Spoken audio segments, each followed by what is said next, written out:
नमस्कार, मैं हूं संदीप चौधरी। आज सीधा सवाल में एक बार फिर मैं बात करने वाला हूं देश के अन्नदाता की, किसान की। चौथा दिन हो गया है आज किसान आंदोलन को। फिलहाल दिल्ली चलो का नारा थोड़ा शांत कर दिया गया है क्योंकि सरकार से 3 दौर की वार्ता हो चुकी है। कल जो वार्ता हुई चंडीगढ़ में, उसके बाद एक और वार्ता रविवार के लिए, यानी कि आज से 2 दिन बाद के लिए तय की गई है। किसान नेता कह रहे हैं एमएसपी को कानूनी जामा तो पहनाना होगा। सरकार से जो बातचीत हुई है सकारात्मक लगी। 5 घंटों से ज्यादा ये बातचीत हुई, लेकिन क्या घमासान से समाधान निकलेगा, ये अपने आप में लाख टके का सवाल है। कल आपको ध्यान होगा मैं शंभू बॉर्डर पर था। वो अमृतसर से अंबाला जो सड़क जाती है, हरियाणा पंजाब का बॉर्डर, वहां पर किसानों को रोक दिया गया है। और आज मैं दूसरे बॉर्डर पर हूं, यह है खनौरी बॉर्डर।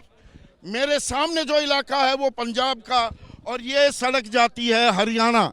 लेकिन यहाँ पर ये कुछ न कुछ वाघा अटारी बॉर्डर की तरह दिखाई दे रहा है।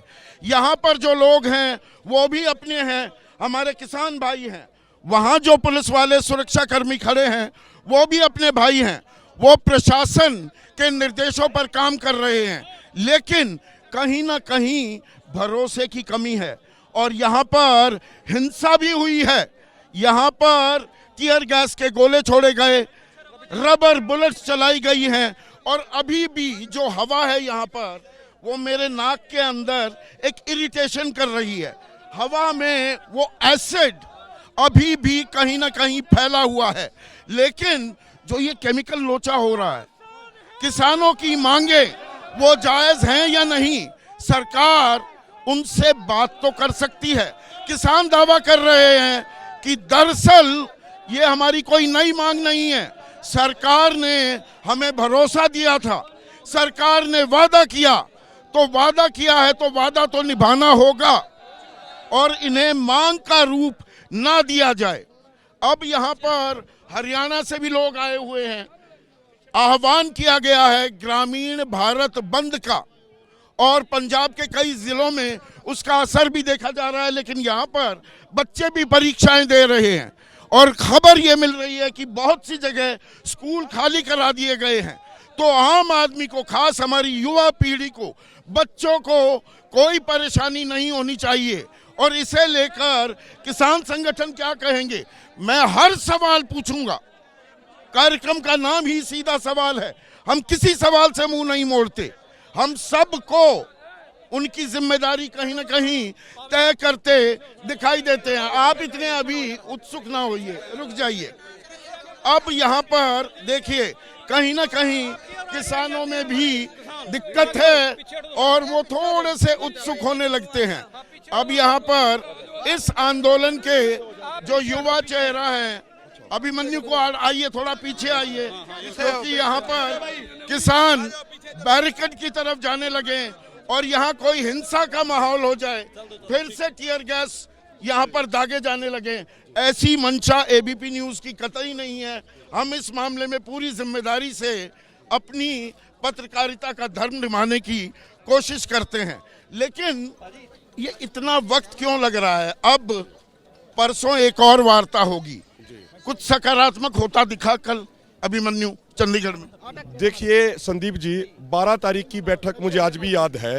12 तारीख की बैठक में हमने वो रिपोर्ट रखी, हमने वो फाइल रखी, जिस फाइल में 2011-12 में, जिसकी आप भी कई बार चर्चा करते हैं, सीएम नरेंद्र मोदी जी ने as a consumer affair committee के चेयरमैन के तौर पे डॉक्टर मनमोहन सिंह जी को दी थी। और जिसमें ये लिखा था कि भाई खाली एमएसपी घोषित करने से कुछ नहीं होगा, एमएसपी पे कानून बनना चाहिए। तो जब पीयूष गोयल जी के सामने रखी, हमने कहा कि भाई आप इस रिपोर्ट को लागू क्यों नहीं करते। तो पीयूष गोयल जी कहते हैं कि उन्होंने ये वादा तो एक मुख्यमंत्री के तौर पे किया था, अब वो प्रधानमंत्री बन चुके हैं, इसलिए इसके प्रति उनकी कोई जवाबदेही नहीं बनती। अगर वो मुख्यमंत्री रहते तो जवाबदेही थी, अब वो मुख्यमंत्री से प्रधानमंत्री बन चुके हैं, इसलिए उनकी इस रिपोर्ट के प्रति कोई जवाबदेही नहीं है। ये बात माननीय पीयूष गोयल जी ने मीटिंग के। तो आपने पीयूष गोयल से ये नहीं पूछा कि अगर छत्तीसगढ़ में चुनाव होता है, राजस्थान में चुनाव होता है, 2800 रुपये गेहूँ, 3100 रुपये चावल के दाम आप तय कर देते हैं, तो ये अखिल भारतीय स्तर पर क्यों नहीं हो सकता? हमने उनसे ये बात, राज्यों को ही करना है ये काम। राज्य की सूची में है। जी, हमने उनसे ये बातें करी सारी की सारी, लेकिन वो कोई तर्क देने को, कोई तर्क सुनने को तैयार नहीं थे। हमने उनसे ये कहा कि आप C2 इनपुट कॉस्ट के अनुसार, C2 इनपुट कॉस्ट के अनुसार कितना खर्चा बनता है उस पर बहस कर लीजिए। आपके एक्सपर्ट आए हुए हैं, किसानों के एक्सपर्ट हैं, लेकिन वो बहस करने को भी तैयार नहीं है। वो ये कहते हैं कि हमें टाइम चाहिए, हमें समय चाहिए। हमने कहा कि भाई जो MSP जो सरकार घोषित करती है, कम से कम उस MSP को तो हमें दे दीजिए, उस MSP की तो गारंटी हमें दे दीजिए, उसको तो हमें इंश्योर कर दीजिए। लेकिन सरकार वो भी इंश्योर करने को देखिए तैयार यहाँ पर नहीं है। थोड़ा माहौल फिर से गरमाने लगा है। आशंका भी हो रही है टीयर गैस के गोले कहीं दागे तो ना जाए, इसलिए हम और पीछे हटते जा रहे हैं, क्योंकि यहाँ पर सभी की हिफाजत, सभी की सुरक्षा भी कहीं ना कहीं उसका ध्यान रखना होगा। देखिए, मैं आपको एक चीज कहता हूं संदीप जी, देखिए हमने अपनी तरफ से पूरी शांति बना के रखी है। ये देखिए, ये इंजेक्टर मोर्टार है जो परसों किसानों के ऊपर दागे गए। जो मोर्टारों जिनका इस्तेमाल बॉर्डर पे होता है, ये कम से कम 1000 यहाँ पे दागे गए हैं। ये आंसू गैस पर अगर आप वहां पर जाकर क्या बैरिकेड पे चढ़ गए थे, तोड़ फोड़ नहीं, या नहीं। उसे हटाने की कोशिश की, ये नौबत क्यों आई थी? हमारे पास हमारे शंभू बॉर्डर से लीडरों का संदेश आया कि भाई सरकार बातचीत के लिए हमें बुलाना चाह रही है और उसके लिए अधिकारी लेटर लेके आए हैं। मैं, काका सिंह कोटड़ा जी, बाकी लखविंदर जी, सब साथी हम यहाँ पे बोल रहे थे अपनी स्टेज पे। किसान शांत थे, 50 मीटर दूरी पे किसान खड़े थे। आज भी आपने देखा हमारे वॉलंटियर थे, हमारे वॉलंटियर सबसे आगे खड़े हैं, किसी भी तरह की कोई गैर जरूरी कोई हिंसा ना हो। लेकिन प्रशासन ने जानबूझ के 200 मीटर तक यहाँ पे ये दागने शुरू कर दिए। और हमारे पास वो वीडियो भी है, मैं आपको भेजूंगा। ये देखिए, ये 12 बोर के राउंड ये सीधे सीने पे गोली चलाई जी, जा जी, रही जी। है। पर यहाँ पर थोड़ा सा राजेंद्र जो मेरे सहयोगी हैं, राजेंद्र देखिए, तो यहाँ पर भी भगाया गया किसानों को, यहाँ भी दौड़े किसान, उस साइड भी दौड़े। जी, देखो जो उस वीडियो में साफ तौर पे दिख रहा है संदीप जी, कि भाई ये देखिए, ये सीधा फायर किया जा रहा है खेतों में जाके, सीधा किसानों की छातियों पे गोली दाग रहे ये हैं। वही खेत है। जी, ये इसी तरफ यहाँ पे ये दागे गए थे। हाँ। और हम अपने किसानों को पूरे तरीके से शांतिपूर्ण रख रहे हैं। पहले दिन से इस बॉर्डर पे 77 किसान घायल हो चुके हैं।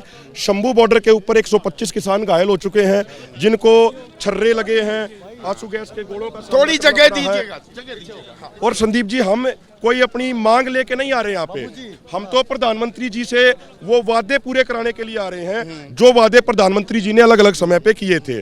प्रधानमंत्री जी ने ये वादा किया था 2014 से पहले कि भाई अगर मैं प्रधानमंत्री बना तो पहली कलम से स्वामीनाथन आयोग की रिपोर्ट लागू करूंगा। इन्होंने ही वादा किया था कि एक देश एक कानून होना चाहिए, लेकिन जहां जहां स्टेट गवर्नमेंट में इनकी सरकार बनी, 2013 वाला भूमि अधिग्रहण कानून इन्होंने बदल दिया। तो इन बातों पर तो खैर मैं तफसील से आऊंगा।